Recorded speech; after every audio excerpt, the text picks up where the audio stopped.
మీరైతే ఈ పొరపాటు అస్సలు చేయవాకరి.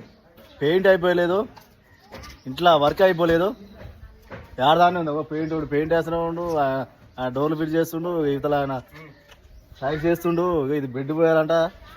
ఓపెనింగ్ మాత్రం రేపే ఎల్లుండే. దయచేసి మీరైతే అసలు అటు చేయవాకరి. ఇల్లు తేటగా కంప్లీట్ అయిపోయిన తర్వాతనే ఏమైనా ముహూర్తాలు ఇల్లు ఓపెనింగ్ గసంటే పెట్టుకోండి.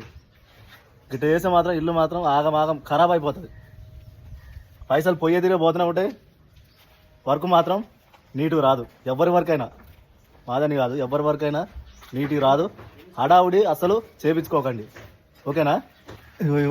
ఈడ ఓనరు రిటారా. ఎప్పుడు ఇల్లు ఓపెనింగ్? రేపా? నీకు సిగ్గురా? ఈ పని అంతా ఇట్లా పెట్టుకుని రేపు ఓపెనింగ్ చేసుకుంటారా? ఏడు పని అన్నీ ఉండే ఎంత చెప్పినావు? మీరైతే అస్సలు అట్ట వీళ్ళకి అస్సలు చేయకరి. మంచిగా ఇల్లు అంతా నీట్గా చేపించుకొని ఇల్లు ఓపెనింగ్ పెట్టుకోరు, ఓకేనా? వీళ్ళకి అస్సలు చేయకరి. ఏడపడి ఉంది, ఆడ రాళ్ళన్నీ ఉన్నాయి, ఆడ కుప్పలాన్నీ ఉన్నాయి, ఆడ టెంకలాన్నీ ఉన్నాయి, ఆడ పారలాన్నీ ఉన్నాయి. నీకు ఎంత టెన్షన్ ఉంది చెప్పు? ఎంత టెన్షన్ ఉంది? ఆడ పని పెట్టుకొని ఇంత టెన్షన్ అవసరం?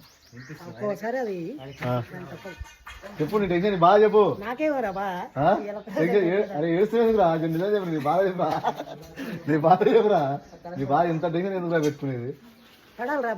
రేవంత్ రెడ్డి వస్తుందా లేకపోతే కేసీఆర్ వస్తుందా? రేవంత్ రెడ్డి వస్తుందా?